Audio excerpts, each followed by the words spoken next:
WTBQ. What you say, you are a superstar.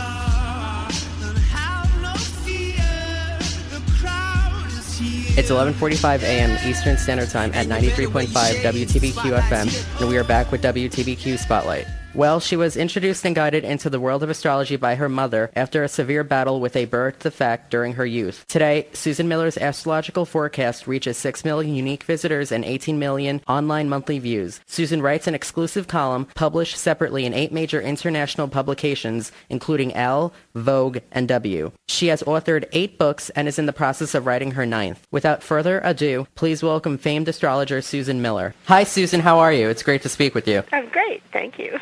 For those of us who may possess some intuitive and psychic-like abilities, what advice do you have for correctly honing one's craft? Well, see, a lot of people think that astrology has anything to do with being psychic. It doesn't. Really? Yeah, anything I say in Astrology Zone, you can look up in a book. Some writers like to be mysterious. I don't.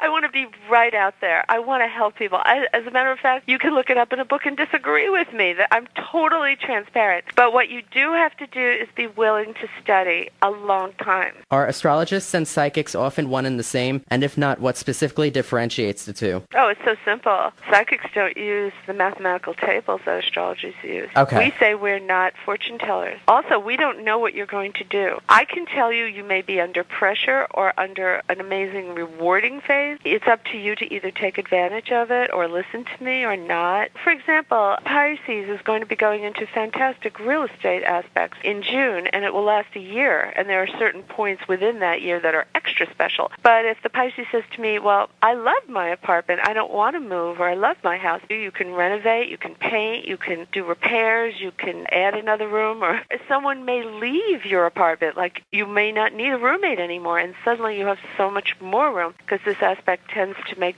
things enlarge. You're lucky in that area, but if you say, no, I don't want to do anything, you don't have to. Well, I am a Gemini, and Will is a Pisces. Yes. Oh, that's so nice.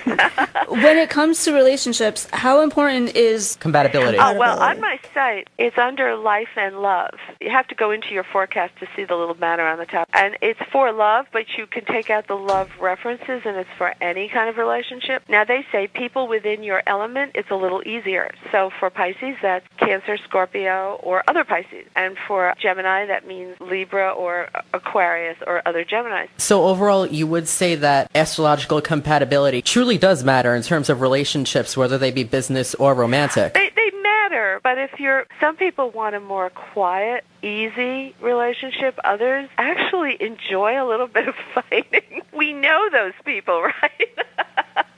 So it really depends on you. But remember, there's something else. There's a more important point here. You have to look at the rising sign, and you have to look at the whole chart. The importance of the rising sign cannot be overestimated. That is critical. And the only way you can find out your rising sign is to know your time of birth to the minute. That's tough. Oh, because and then you have to have a chart I done. don't. And the rising sign is the sign that was on the eastern horizon at the time you were being born. So imagine a clock, and the face of a clock 9, and then look at the 3, and you put a line between the 2. That's the horizon line of Earth, but the 9 is the more important side because that's where the sun is coming up, and the 3 is where it would be going down in a horoscope. I think you should give the other person a chance and intuitively see how you get along. Love is a hard thing to find in life, and I don't want to Definitely. set up barriers, you know? Wow, it's a very hard thing. We were talking about that last night at dinner. I was out. You are by far one of the most accomplished professionals within your field. Do you offer personalized forecasts, readings, or training courses to prospective followers? No, none of that. Because I'm writing for Vogue Japan, W Korea, Tempo in Turkey, Lola Brazil, Amica Italy, Esmoda Spain, and Her World Singapore every month, too. I don't do any personal consultations anymore. If I did it, I'd have to charge $500. I mean, nobody could afford that.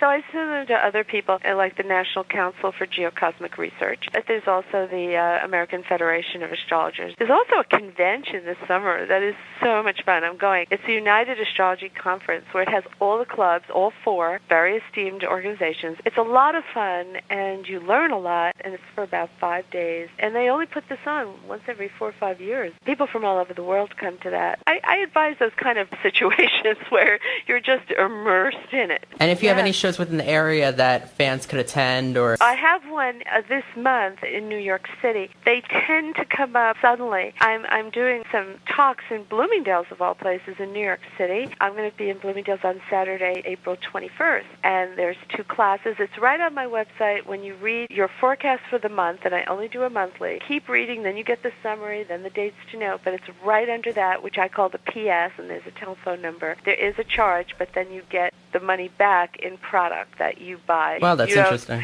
Yeah, all of it comes back to you in your shopping bag as you leave. It's actually a lot of fun. A lot of people come back to my events over and over, so they get to know each other.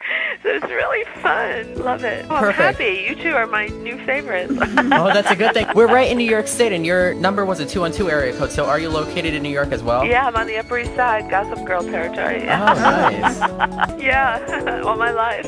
We'll have to get together one day. No, for sure. Okay. Do All lunch or right, something. well, just call me back. Perfect. Okay. Thank you. Okay, bye-bye.